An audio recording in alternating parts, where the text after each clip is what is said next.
बिस्मिल्लाहिर्रहमानिर्रहीम। अस्सलाम वालेकुम स्टूडेंट्स। आज हमारे पास जो टॉपिक है उसमें हम डिस्कस करेंगे माइक्रोसॉफ्ट असेंबलीज को, और इसके साथ साथ जो माइनर टॉपिक्स हैं उसमें हम कुछ हेलो वर्ल्ड और basic construct of C sharp programming का देखेंगे। बिस्मिल्लाहिर्रहमानिर्रहीम। ओ अल्लाह अज़्ज़ा वजल, open the door of knowledge and wisdom for us and have mercy on us, O the one who is the most honorable and glorious. Allahumma ftah alayna hikmataka wanshur alayna rahmataka ya zal jalali wal ikram. Let's start the learning with the beautiful words of our beloved holy prophet sallallahu ta'ala alayhi wa sallam.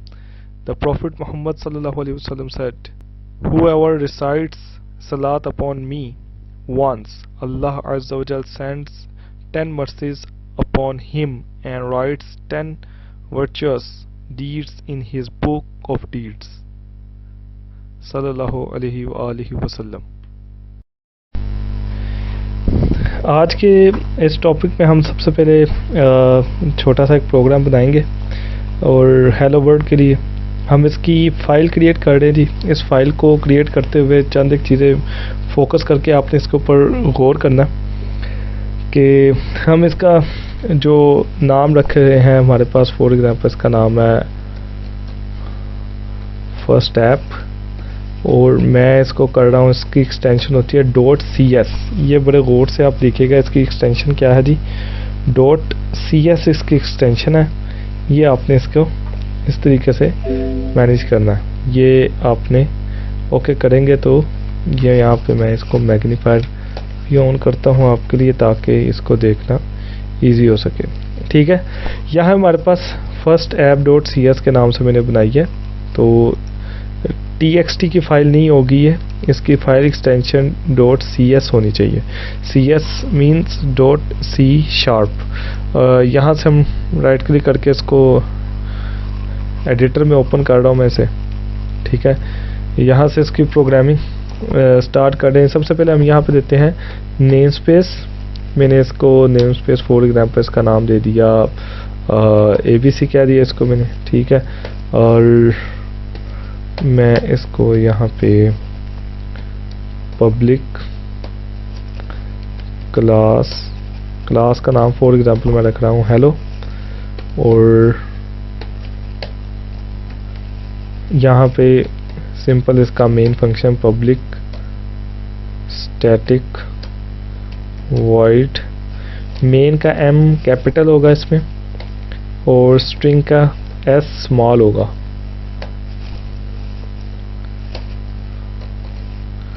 और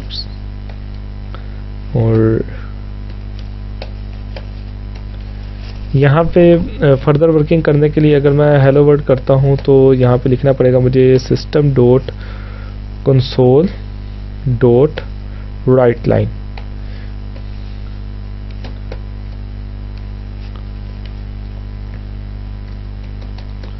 मैं ऐसे देता हूँ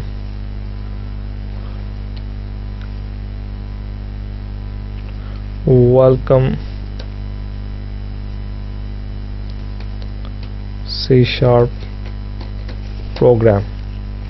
ठीक है जी, मैंने simple सी एक line लिखी है इधर, ताकि हम इसको, ये अभी ऊपर रेड आ रहा है, मैं एक एक स्टेप आपको बता रहा हूँ यहाँ पे इसको करने के लिए। ये ऊपर रेड आ रहा है, इसको कंट्रोल S प्रेस करेंगे, ब्लू हो जाएगा, ये सेव हो जाएगा आपके पास। और इसको ये करने के लिए आपने अब सबसे पहले जो काम करना, कोड तो हमने लिख लिया। ठीक है, इसकी बाकी फर्दर चीज़ें, ये जो अजम्पशन है कि आपने कुछ चीज़ें इसको पहले से स्टडी किया हुआ, public static void main, previous किसी ना किसी लैंग्वेज में इसको पढ़ के आए हैं, लेकिन हम इसको स्टेप बाय स्टेप कुछ ना कुछ मैं आपको इन चीज़ों के बारे में कुछ आगाही देता रहूँगा कि क्यों, कब, कहाँ, कैसे यूज़ हो रही होती हैं चीज़ें। फर्स्ट ऑफ ऑल कोड के कंस्ट्रक्ट से पहले हम इसको कंपाइल करना है। कंपाइल करते हुए आपके पास एक चीज़ का होना ज़रूरी है, उस पर आपने फोकस रखना है कि आपने अपने सिस्टम में .NET फ्रेमवर्क कोई भी लेटेस्ट वर्जन इंस्टॉल कर लेना है।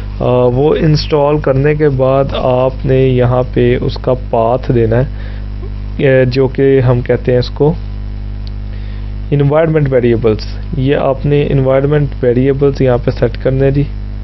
ठीक है, ये हमारे पास इन्वायरमेंट वेरिएबल्स हैं। यहाँ पे आपने जाके पाथ में, मैंने इसको ऑलरेडी पहले ही सेट करके रखा हुआ है, यहाँ पे मैं इसे एडिट करके आपको चेक करवा देता हूँ ताकि आपके लिए आसान हो। यहाँ पे आपने करना ये है कि ये मैं लिखा है C Windows Microsoft dot net framework 64 और यहाँ पे यहाँ तक ये मैंने इसका फ्रेमवर्क का पाथ सेट करके रखा हुआ है। मैं आपको इसको यहीं से ओपन भी करके दिखा देता हूँ। मैं इधर जाता हूँ, ये इधर मैंने ये देखें सी विंडोज़ माइक्रोसॉफ्ट डॉट नेट, ये अगर आपने इंस्टॉल किया होगा तो आपने ये पाथ यहाँ पे जो भी आपका लेटेस्ट वर्जन है वो आपने यहाँ पे रख के इसको ये पाथ कहाँ सेट करना है, पाथ में जाके यहाँ पे, यहाँ नहीं ऊपर पाथ लिखा होगा, यहाँ पे पहले से कोई हो तो उसको सेमीकोलन लगा देना, आगे आपने अपना ये पाथ मेंशन करना है। क्योंकि मैंने काफ़ी सॉफ्टवेयर वगैरह इंस्टॉल किए हैं, जावा ये वो, तो काफ़ी चीज़ें यहाँ पे मेरे पास शो हो रही हैं आपको। सिंपल आपने ये काम कर दिया, आपने पाथ सेटिंग करनी है, पहले इंस्टॉल करना है डॉट नेट फ्रेमवर्क, इंस्टॉल करना है लेटेस्ट कोई भी वर्जन, फिर उसकी पाथ सेटिंग करेंगे। देन आपने जाना है, जो मैंने कोड लिखा है इसके ऊपर मैं राइट क्लिक कर रहा हूँ, यहाँ से डायरेक्ट जा रहा हूँ ओपन कंटेनिंग फोल्डर इन CMD, यहाँ ऐसे चले जाएं, या आप एक एक करके वो CD स्पेस इस तरीके से डॉट डॉट करके बैक जाना है, फर्दर जाना है आपने, तो आपने CMD के थ्रू यहाँ पे आ जाना है। फिर यहाँ पे आपके पास कमांड आपने चला के चेक करनी है CSC कमांड चला के चेक करनी है। तो आपके पास अगर तो यहाँ पे लिखा हुआ आ रहा है माइक्रोसॉफ्ट विजुअल C# कंपाइलर, जो आपका वर्जन था ये चीज़ें आ रही हैं, तो इट इज़ ओके, ये सब कुछ ठीक है। इसका मतलब कि आपका ये कंपाइलर का पाथ भी ठीक है, आपका इंस्टॉलेशन भी हो चुकी है और ये सारी चीज़ें जो है वो आपके पास चल रही हैं। थोड़ी देर के लिए आपने गौर करना है इस कॉन्सेप्ट के ऊपर कि why we need path setting, कि हम क्यों इस पाथ सेटिंग के ऊपर फोकस कर रहे होते हैं, पाथ सेटिंग नहीं होती तो क्या इशू आता है। मैं इन शॉर्ट आपको इसका आंसर करना चाहूँगा कि पाथ सेटिंग सिर्फ हम इसलिए कर रहे होते हैं ताकि हमारे CMD कमांड प्रॉम्प्ट को ये पता चल सके कि ये सॉफ्टवेयर हमारे पास इंस्टॉल है और हम इसे ग्लोबली अपने सिस्टम में यूटिलाइज़ कर सकें। अब इसकी मैं एक सिंपल सी एग्जांपल आपको दिखाता हूँ। यहाँ पे पहले हमने CSC लिखा तो ये सारी चीज़ें आ गई, और अगर आपने CSC लिखा फॉर एग्जांपल और वो नहीं इंस्टॉल, तो आपको कैसा मैसेज आएगा। जैसे मैं कोई भी यहाँ पे एंटर करता हूँ तो आपको यहाँ पे लिखा हुआ आएगा CSC is not recognized as an internal और एक्सटर्नल कमांड। जैसे मैंने के पैसे कोई चीज़ लिख दी है ना, तो वो इसके पास कुछ भी नहीं है, ठीक है। तो ये इस तरीके से आपने इसको देखना है। अच्छा, ये हो जाएगा। तो इसके बाद आपने देखना है इसको कि हमारे पास जो CSC था, ये इसका मतलब है C# कंपाइलर CSC स्पेस, आगे यहाँ पे मेरे पास फाइल का नाम था firstapp.cs, मैंने इसे करना कंपाइल। अगर तो इसमें कोई होगा एरर तो मुझे यहाँ पे एरर शो हो जाएगा, और अगर इसमें कोई एरर ना हुआ तो ये कंपाइल कर देगा। यहाँ मैं इसके एंटर प्रेस करने से पहले आपको अपनी फाइल शो करवा देता हूँ ताकि आइडिया हो। ये हमारे पास अभी यहाँ पे सिर्फ एक ही फाइल मौजूद है, और मैं इसका मैग्नीफायर ऑन किया, मैं इसको ज़रा कम कर दूँ ताकि सारी स्क्रीन आपको प्रॉपर नज़र आए। मैंने यहाँ पे इसको किया है ये, और इसको मैं कर रहा हूँ दिस, आप यहाँ पे देखें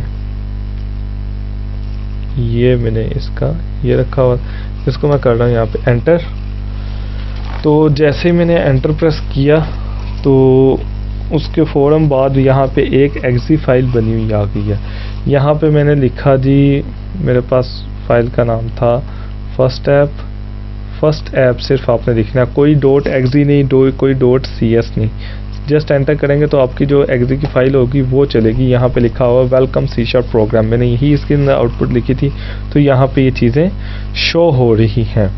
तो इसी तरीके से अगर मैं चाहूँ तो ये, क्योंकि exe फाइल है, विंडोज़ में हम वर्किंग कर रहे हैं तो exe फाइल डायरेक्ट भी ओपन होती है। अगर मैं इसको क्लोज भी कर दूँ तो ये मैंने डबल क्लिक किया, ये एक दफ़ा ब्लिंक होके आपको शायद शो हो रहा हो, ये देखें ब्लिंक होके ख़त्म हो जाता है। तो इस तरीके से अवॉइड करने के लिए हमारे पास यहाँ पे आएगा, हम यहाँ पे मेंशन कर देंगे सिस्टम डॉट कंसोल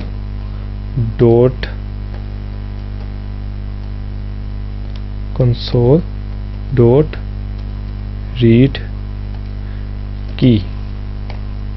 हमने यहाँ पे system dot console dot read की को मेंशन करना है और यहाँ पे जाके दोबारा इसको करना पड़ेगा, इसको दोबारा कंपाइल करना पड़ेगा। कंपाइल किए बगैर ये काम नहीं चलेगा। इसको हमने करना है जी, हमारे पास है first app dot C S, ये हमारे पास चल गया है, इसका मतलब कोई एरर नहीं है। तो फर्स्ट ऐप डॉट, अभी भी यहाँ पे तो वही आ रहा है, यहाँ पे देखें कर्सर आ रहा है और आगे कोई चीज़ मूव नहीं हो रही। मैंने अब जैसे कोई बटन प्रेस किया तो आ रहा है, इट मीन्स एक की पंच करने तक के वो टाइम के लिए वेट करेगा। मैं इसको बंद करता हूँ, यहाँ पे जाता हूँ वापस उसी जगह और यहाँ पे अब एक्सी को चलाता हूँ तो देखें सिस्टम पॉज हुआ हुआ ना, यहाँ पे मतलब ये पॉज नहीं, ये एक स्टेटमेंट है जिससे वो क्या करते हैं, system dot console dot read की, एक की पंच करने का वो यहाँ पे टाइम देगा कि कोई भी की प्रेस करें फिर प्रोग्राम आगे फर्दर कंटिन्यू होगा, जिसकी वजह से आगे कुछ भी नहीं होता तो वो टर्मिनेट कर जाता है। तो ये मेरे पास इसकी आउटपुट शो हो रही है, मैंने यहाँ पे कोई भी बटन प्रेस किया तो यहाँ से ख़त्म हो गया। फिर बात आती है जी, क्या हम यहाँ पे आउटपुट तो शो करवा ही रहे हैं, मैं यहाँ पे कहता हूँ जी for example enter your name और यहाँ मैं करता हूँ स्ट्रिंग माय नेम,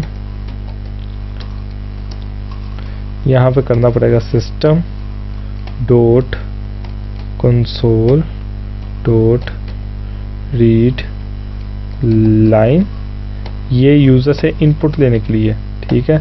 और यहाँ पे हम करेंगे system dot console dot right line और यहाँ पे आके हम यहाँ पे करेंगे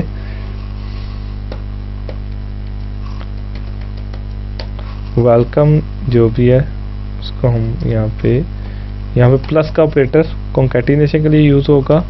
माय नेम यहाँ पे लिखेंगे, इसको सेव किया, इसको जाके मैंने कंपाइल करना है तो वापस जाऊंगा यहाँ पे CSC स्पेस, ये कंपाइल हो गया। और मैं इसको अगर डायरेक्ट चलाना चाहूँ तो इधर से जाके चला सकता हूँ। यहाँ पे आ गई, ये प्रोग्राम छोटा सा बन गया। मैंने कहा जी यहाँ पे नाम लिखूँ, मैं यहाँ पे अपना नाम लिख रहा हूँ वसीम अहमद, एंटर, वेलकम वसीम अहमद, ठीक हो गया। तो ये यहाँ पे इस तरीके से वेट करेगा और मैंने कोई की प्रेस की तो ये टर्मिनेट हो गया। ये सिंपल एक बेस लाइन कुछ चीज़ें थी जो कि आपसे डिस्कस करनी थी। अब इसके अंदर थोड़ी सी मैं वेरिएशन लेके आता हूँ ताकि मज़ीद इन चीज़ों को हम समझ सकें। फर्स्ट ऑफ ऑल आपने करना क्या है, यहाँ पे बार बार सिस्टम डॉट कंसोल लिखना पड़ रहा है, तो इससे हम बचने के लिए यहाँ पे अगर मैं कर देता हूँ यूजिंग सिस्टम, तो यहाँ से मैं सिस्टम ख़त्म भी कर दूँ। अब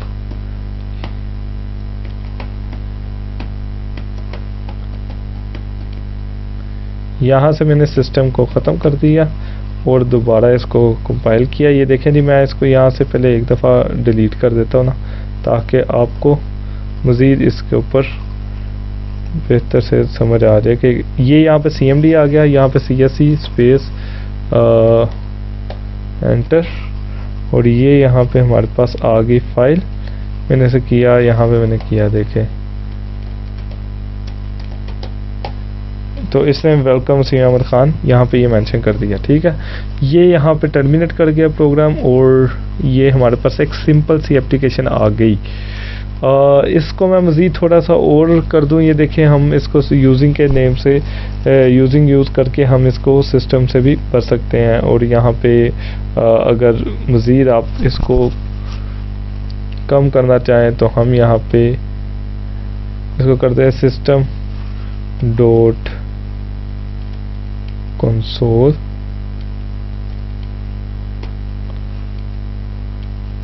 और यहाँ पे मैंने SC = दिस कर दिया और यहाँ पे मैं कर रहा हूँ SC SC SC SC।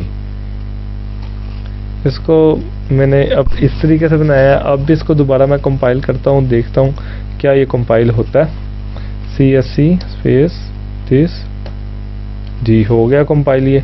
और अब मैं इसको कंपाइल करके चला के तो फिर आपसे मैं डिस्कस करता हूँ कि मैं क्या समझाना चाह रहा हूँ कॉन्सेप्ट। ये देखें, पहले ये चल जाए। ये देखें जी, मैंने यहाँ पे लिखा वसीम, एंटर किया तो ये चल गया। अब इसके अंदर बताने वाली बात यह है कि this is called the alias.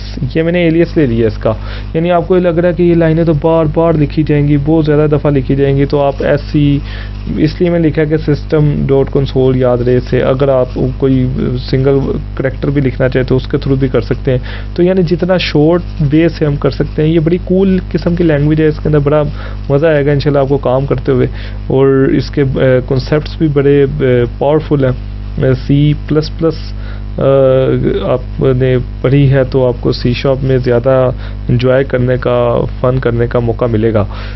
इसके फर्दर हम आगे जाते हैं और इसके कुछ कॉन्सेप्ट्स की तरफ फोकस करते हैं और फिर देखते हैं कि जी ये क्या चीज़ें हैं जिसकी वजह से हम इसके ऊपर फोकस कर सकते हैं। ये एक बेसलाइन तो आपको आइडिया हो गया। यहाँ पे हमने क्लास भी बनाई है हेलो की, और फर्दर आहिस्ता आहिस्ता फिर आगे बढ़ते हैं। तो इसमें exactly her cheese, if else, switches, for loops, looping statement, each of everything तकरीबन सेम है।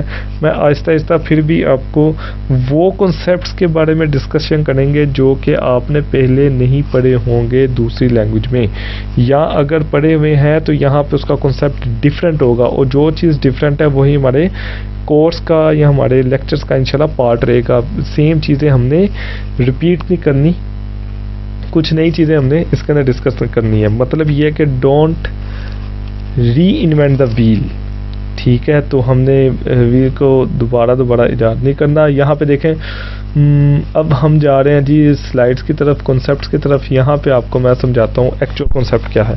देखें, आपने कोई ली सिंपल सी कोई एप्लीकेशन और उसे डेवलप कर दिया। आपको कोई भी रिक्वायरमेंट मिलती है तो मिनिमम से मिनिमम ये है कि आप कोड करके उसको दे सकते हैं, और मैक्सिमम ये है कि जी जब भी आपने कोई रिक्वायरमेंट ली है, आपने उसके साथ DB अटैच की और आपने उस एप्लीकेशन को बना दिया, that is called the exe file.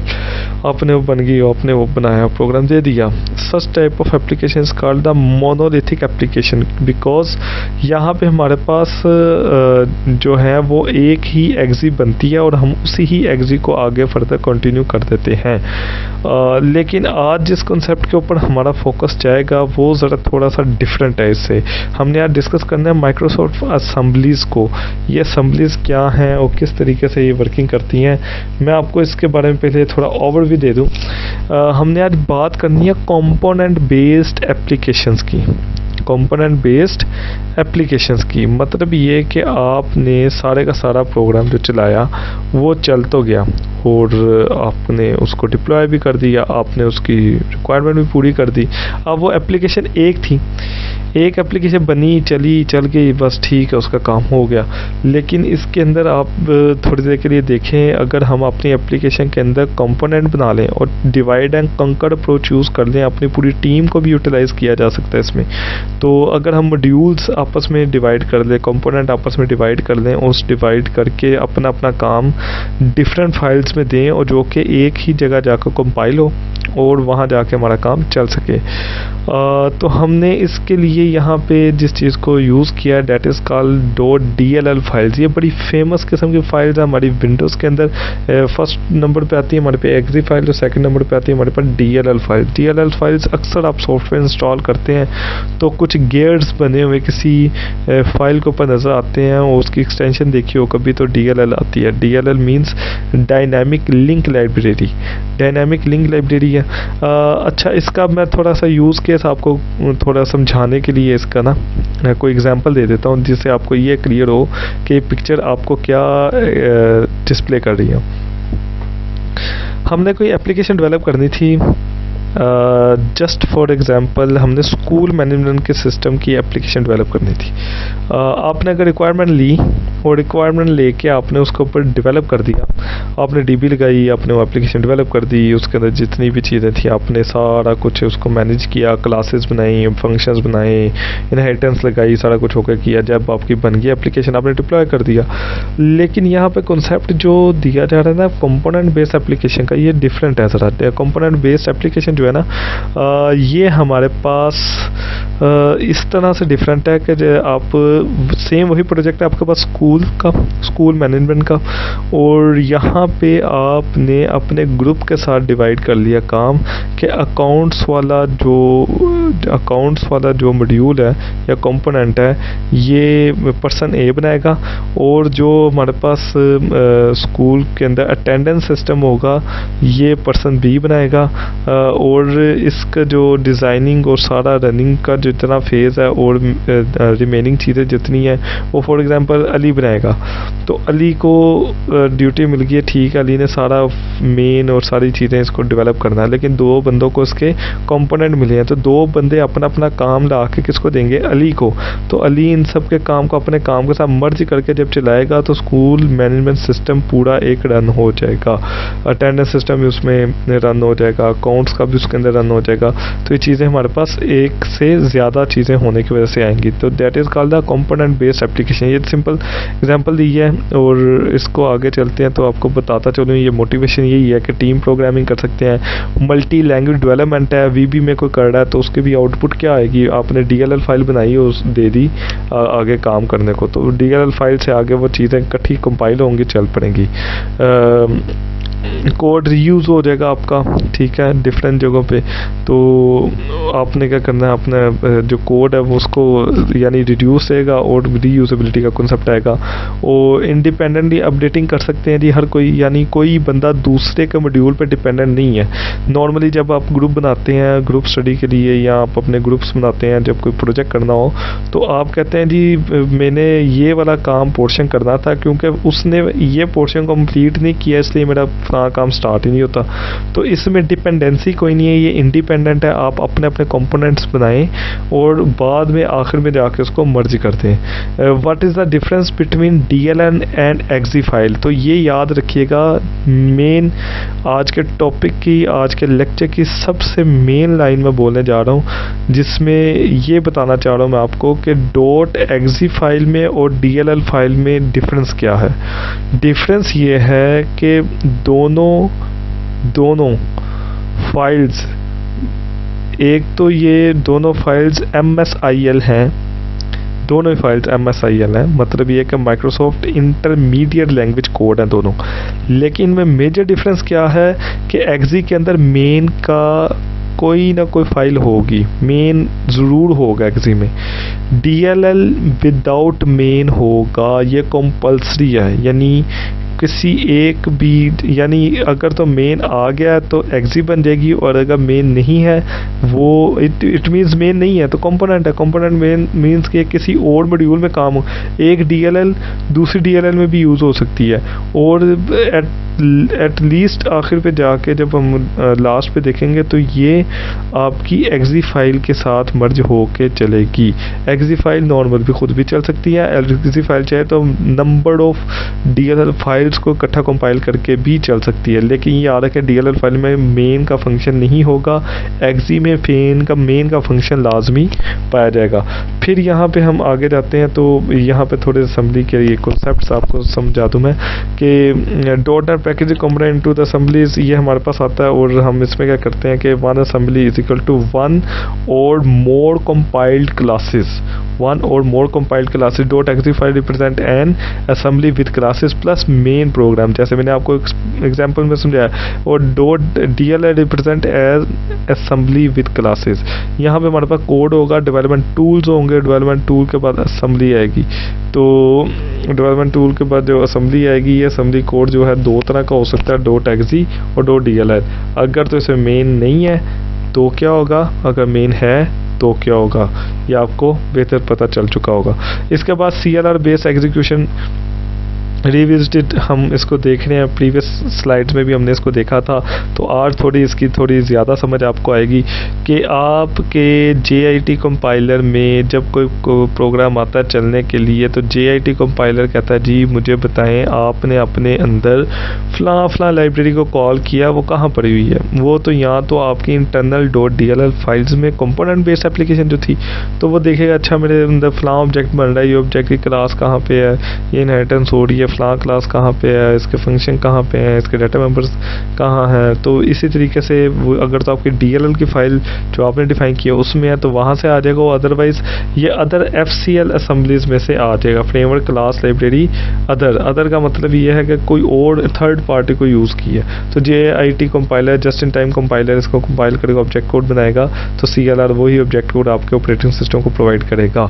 इसको प्रोवाइड करते हुए आपकी कोर FCL असेंबली यानी वो ग्लोबल असेंबली चीज़ें सारी जो कि आपके प्रोग्राम के लिए नेसेसरी थी, वो आपको आपके इसी डोमेन में से मिलेगा, आपके सिस्टम में से ही जो प्री डिफाइंड फाइल्स ऐड होती हैं उसमें से ये रिस्पॉन्स मिल जाएगा। अदरवाइज़ 3-4 तरह के काम है। exe फाइल वो जो कोड आपका मेन का फंक्शन रखता है, DLL फाइल वो जिसके अंदर मॉड्यूल्स हैं, सारे कंपोनेंट्स हैं, लेकिन उसके अंदर मेन नहीं है, तो ये मेन के साथ मिलके चलेंगे।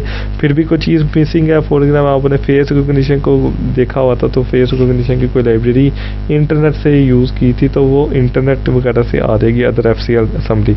और अगर वो बिल्कुल ही ऐसी फाइल्स हैं जो कि डिफ़ॉल्ट के तौर पे यूज़ होती हैं असेंबली फाइल्स, जैसे प्रिंटर के लिए इस तरीके से और भी सर्विसेज है, तो वो फिर क्या होगा, कोर FCL असेंबली से वो अपना काम उठाएगा और आपके ऑपरेटिंग सिस्टम से होते हुए आपके हार्डवेयर तक पहुंचाएगा। तो इसके साथ ही हमारे पास एक कॉन्सेप्ट आता है यहाँ पे ग्लोबल असेंबली कैशे का। ग्लोबल असेंबली कैशे ऐसा कैशे है जो कि हमारे पास C, Windows, Microsoft .NET assembly में मौजूद होगा और हम इसको यहाँ पे व्यू कर सकेंगे। लेकिन इसको समझ लें, ग्लोबल का मतलब क्या, applies to the entire machine, यानी आपकी मशीन के अंदर ये कहीं भी एक्सेसिबल है, आप इसे यूटिलाइजेशन कर सकते हैं। यानी इसमें बने बनाए .dll की फाइल्स मौजूद होती हैं। बेसिक आपके विंडोज़ का जो स्ट्रक्चर वजह से चलता है वो इसको यूटिलाइज करता है। असेंबली क्या है कि what .NET calls its code libraries, और cache a place to store things for faster and common access. So the global assembly cache must be a place to store code libraries so they are accessible to all applications running on the machine। यानी ये वो global files हैं जो कि आपके पास normally available होती हैं, हम इसको एक दफ़ा विज़िट भी कर देते हैं ताकि आपको मज़ीद ये आसानी से समझ आ सके। ये मैंने यहाँ पे इसको आई होप सो कि ओपन भी करके रखा हो। ये देखें, आपने विंडोज़ में जाना है, माइक्रोसॉफ्ट .NET में जाना है, असेंबली में जाना है, तो ये आपके पास ये चीज़ें आ जाएंगी। इसके अंदर मैं कोई एग्जांपल के तौर पे यहाँ पे जा रहा हूँ और मैग्नीफायर ओपन करता हूँ ये, ताकि आपको व्यू हो जाए। यहाँ पे देखें, for example system dot printing है, सिस्टम डॉट वेब है, तो मैं प्रिंटिंग में जाता हूँ फॉर एग्जांपल, तो यहाँ पे आ जाएगा वर्जन इसका। इसके अंदर देखें .dll फाइल, ये मैं आपसे कह रहा था कि व्यू करते हैं इसको, लार्ज आइकॉन, ये देखें, ये फ़ाइल आपने देखी होगी, अक्सर देखी होगी जब गेम इंस्टॉल करते हैं कोई, तो ये इस तरह की फ़ाइल्स होती हैं, ये जो कि DLL फाइल्स होती हैं। ये फाइल्स क्यों होती हैं, कहाँ होती हैं, ये किस लिए होती हैं, ये आपकी विंडोज़ भी यूज़ कर सकती है, ये आपके जो C# के प्रोग्राम्स हैं जो आप बनाएंगे उसमें भी यूटिलाइजेशन हो सकती है। तो DLL stand for dynamic link library. ये हमारा काम तो हुआ, ठीक है। अच्छा, मैंने यहाँ पे ना एक बनाई है क्लास और उसका नाम रखा है माई ऐड, और इसके अंदर एक फंक्शन बनाया है ऐड टू का। इसमें 2 पैरामीटर लिए, उनको ऐड करके सम करके मैं रिटर्न कर रहा हूँ। और यहाँ पे मैंने एक नेम स्पेस बनाई जिसका नाम था माई EAD। आपने कोशिश करनी है कि जो ये एक नेम स्पेस बनाए उसी को यूटिलाइज़ करते रहें, यानी ये सारी चीज़ें एक ही नेम स्पेस के अंडर वर्किंग करें, ताकि आपको ये सारी चीज़ें जो है ना इजीली कंपाइल हो, फिर आगे जाके इसकी रीज़न्स आपको अगले कई लेक्चर्स में समझ आ जाएगी। यहाँ पे मैंने एक नेम स्पेस बनाई, EAD माई मेन की क्लास बनाई, मेन का फंक्शन बनाया, और यहाँ पे आके माई ऐड डॉट ऐड टू, और इसके अंदर 2 पैरामीटर पास कर दिए। ये मैंने अभी सिंपल इसको कॉल किया है। अब इसका मैकेनिज़्म आपको समझाता हूँ कि कैसे। अब इसका सारा जो मैकेनिज़्म है, इसको पहले तो आप लोग यहाँ से समझ लेना कि मैं इसको डायरेक्ट क्यों चला रहा हूँ। ये डायरेक्ट क्यों चला रहा हूँ इसको, इसका ऑब्जेक्ट क्यों नहीं बनाया मैंने इस क्लास का, क्योंकि ये स्टैटिक फंक्शन है। स्टैटिक फंक्शन होने की वजह से क्लास का ऑब्जेक्ट बनाए बगैर क्लास का नाम यूज़ करके डॉट लगाकर उसको डायरेक्ट कॉल किया जा सकता है। इसकी मज़ीद डिटेल हम आहिस्ता आहिस्ता आगे फर्दर पढ़ते रहेंगे। अभी फ़िलहाल ये इसको देखें। फ़र्स्ट ऑफ़ ऑल यहाँ पे ये अभी हमारे पास ये क्लास है, मैंने इसी कोड में यहाँ पे अपने कोड रखा हुआ है। ये अभी हमने कर लिया था इसका। ये add.cs है और mymain.cs है। अब मैं इसकी स्लाइड्स ओपन कर रहा हूँ। तो अब देखें जी, कंपोनेंट बेस एप्लीकेशन बनाने के लिए सबसे पहले हमने बनानी है .dll फाइल। .dll फाइल बनाने के लिए आपको जो कमांड लिखनी पड़ेगी वो होगी csc /t stands for target colon library. यहाँ पे लाइब्रेरी लिखेंगे आप पूरा। यहाँ पे हमने करना है /out colon, out means output क्या होगी, और लास्ट पे आप लिखेंगे इनपुट फाइल। मतलब ये है कि आपने csc स्पेस बताना है, सिग्नेचर देने हैं।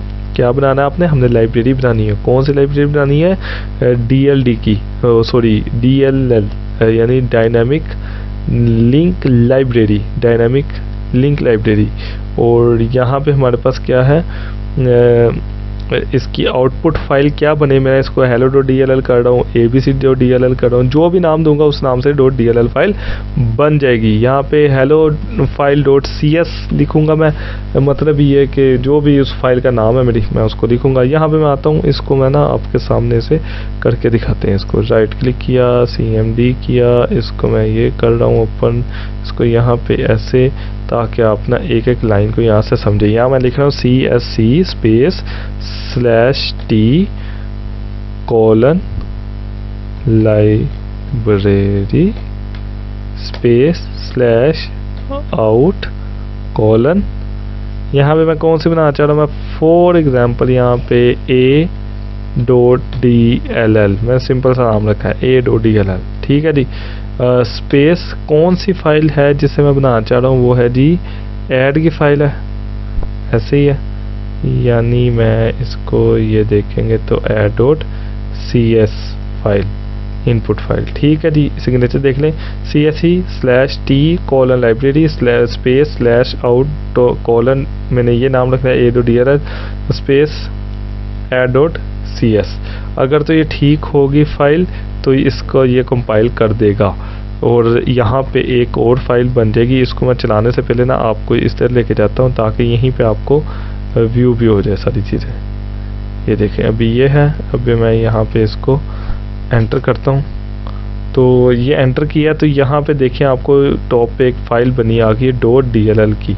मैं इसको जूम इन करता हूँ, ये देखें .a.dll, ये इंटरमीडिएट लैंग्वेज कोड है और ये तो बगैर मेन के है।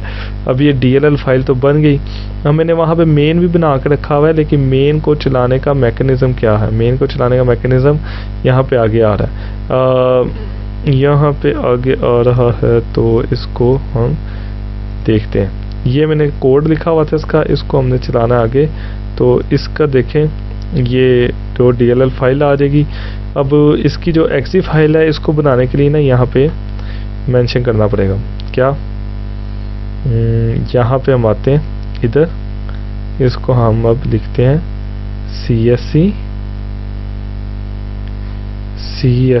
Space /r colon a.dll space /out colon.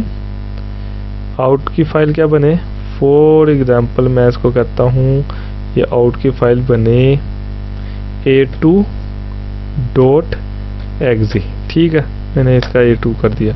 और यहाँ पे जो इनपुट फाइल होगी वो क्या होगी, इनपुट फाइल होगी हमारे पास मेन वाली। तो यहाँ पे मेन वाली फाइल का नाम क्या था जी, माई मेन। तो मैंने यहाँ पे आके इसको दिया माई मेन,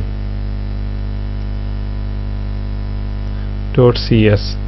ठीक है जी, अभी ये मैं करूँगा तो ये इसकी एग्जी फाइल बनाएगा। यहाँ पे एक चीज़ समझाता चलूँ, आर से मतलब है रेफरेंस, यानी रेफरेंस फाइल कौन सी है, DLL की फाइल है, यानी इसके सारी चीज़ें DLL में मौजूद होंगी। क्योंकि हम अभी कंसोल पे काम कर रहे हैं, मैंने आपको कोई IDE के ऊपर काम नहीं करवा रहा, जिसकी वजह से मैं स्टेप बाय स्टेप हर चीज़ का कॉन्सेप्ट आप तक डिलीवर करना चाह रहा हूँ, ताकि ये चीज़ें जब डिलीवर हो जाएं उसके बाद किसी IDE को वो यूटिलाइज़ भी करें तो हमारे लिए कोई मसला नहीं होगा। सिंपल मैंने इसको ये काम करने के बाद ना एंटर प्रेस करना है। ये दोबारा एक दफ़ा समझ लें, पहले आएगा CSE स्पेस वो फाइल जो कि रेफरेंस फाइल है, जो DLL थी, आउटपुट फाइल क्या होगी और किस से बनानी है, यानी उसकी मेन की फाइल जो होगी वो यहाँ पे मेंशन हो जाएगी। तो मैंने इसको ओपन करता हूँ इसको भी, और यहाँ पे आके ना मैं इसको प्रेस करता हूँ। देखिए एक exe फाइल आ गई a2.exe के नाम से। ठीक है जी, a2.exe के नाम से फाइल आ गई है। अब मैं इसको करता हूँ A2 एंटर, तो 11 आंसर आ रहा है। तो क्या 11 ही आना चाहिए था? एग्जैक्टली 11 ही आना चाहिए था। अब मैंने आपको कंपोनेंट बेस्ड एप्लीकेशन बना के दिखाई है एक फंक्शन की। आपने यही काम करना है, आपने ऐड के अलग बनाया है, सब्ट्रैक्शन का, मल्टीप्लाई का, डिवाइड का, ये अलग अलग बना के आपने पूरा कैलकुलेटर कंप्लीट करना है, यानी मल्टीपल कंपोनेंट्स बन जाएंगे। उसको एक ही जगह आपने कंपाइल करना है और एक ही जगह आपने उन सारों को इधर ही 3-4 लाइनें आपने टोटल मुकम्मल कर देनी है, तो आपका ये काम भी हो जाएगा। और फिर आपको आगे चलता हूँ और चंद एक कॉन्सेप्ट आपको बताता हूँ कि मज़ीद इसके अंदर आप वेरिएशंस क्या लेके आ सकते हैं इस स्टेटमेंट के अंदर, तो वो आप लोग नोट कर लें। ये आप लोगों ने होमवर्क के तौर पे अपने काम को एक्सपेरिमेंट करना है। मैं करके नहीं दिखा रहा, दिखा सकता हूँ, चलें इसकी कोई वीडियो बना के आपसे शेयर कर दूंगा, लेकिन अभी फ़िलहाल नहीं। आप लोग मेरी बात को गौर से सुने ताकि मुझे इस चीज़ की वेरिफिकेशन हो सके कि आप मेरे लेक्चर को सुन रहे हैं अटेंटिवली और इसको ये समझ आ रही है या नहीं आ रही, मुझे आपके रिस्पॉन्स से आइडिया होगा। फर्स्ट ऑफ ऑल, क्या केस स्टडी सुने, मैं लिख के भी दे सकता था, मैंने इसलिए ऑडियो में आपको बता रहा हूँ ताकि मेरी बातें का रिस्पॉन्स जो है ना मुझे तक प्रॉपर वे से पहुँचे। CSE स्पेस /t लाइब्रेरी, ये सारा कुछ करें, मतलब ये क्या मल्टीपल DLL फाइल्स से, यानी ये इससे रेलेवेंट नहीं करती है, इससे रेलेवेंट करती है। क्या मल्टीपल DLL फाइल्स हों तो उससे एक exe बन जाएगी? जैसे कि मैंने आपको कहा 4 DLL ज़्यादा बनानी है तो उससे एक exe बन जाएगी। जी बिल्कुल बन जाएगी उसकी exe। आपने यहाँ पे सिंपल ये करना है कि अपने जहाँ पे ये आप नाम दे रहे हैं ना इसको, यहाँ पे hello.dll, ये यहाँ पे आपने स्पेस देते रहना, ठीक है, स्पेस दे के और मज़ीद जितने नाम होंगे वो देना है। फिर 2 हैं, 3 हैं, 10 हैं, वो आप देते रहें। तो वो जब स्लैश आउट करके जिसको लिखेंगे वो सब का एक जगह आ जाएगा और यहाँ पे तो आएगी एक मेन फाइल। सेम यही काम यहाँ पे भी करना है। यहाँ पे भी आपको क्वेश्चन आ सकता है, क्या हम ज़्यादा फाइल्स की एक DLL बना सकते हैं? यानी CS फाइल्स हमारी 5-6 हैं, तो क्या 5-6 फाइल्स की इकट्ठी एक DLL फाइल बन सकती है? अगर उनकी नेम स्पेस सेम है तो जी बन सकती है। यहाँ पे आपको सिंपल करना पड़ेगा क्या, मल्टीपल जो आपके पास फाइल्स होंगी यहाँ पे स्पेस लगा के वो फाइल्स के नाम बस लिखते जाना है। जैसे hello file.cs है, hello file2.cs है, स्पेस इसी तरीके से करते हैं, सो ऑन करते जाएंगे तो वो सब की आउटपुट फाइल एक ही बनेगी। यहाँ पे आपने इसको स्पेस देते रहना है। तो ये एक्सपेरिमेंट्स तो आप करके देखिएगा, मेरी बात समझ आई हो, मेरी वीडियो को दोबारा रिवाइज कीजिएगा ताकि आप लोगों को ये चीज़ें कवर हो सकें और आपका ये कॉन्सेप्ट जो है वो अच्छे से बिल्ड हो सके। मैंने इसको चला के भी दिखाया DLL फाइल को भी, और ये सिनेरियो थोड़ा डिफरेंट था आपके लिए। ये कंपोनेंट बेस्ड एप्लीकेशन कॉन्सेप्ट है, तो इसको लाजमी तौर पे आपने अपने तौर पर प्रैक्टिस करनी है। अल्लाह ताला हम सबका हामी और नाफिर हो। अल्लाह हाफिज़।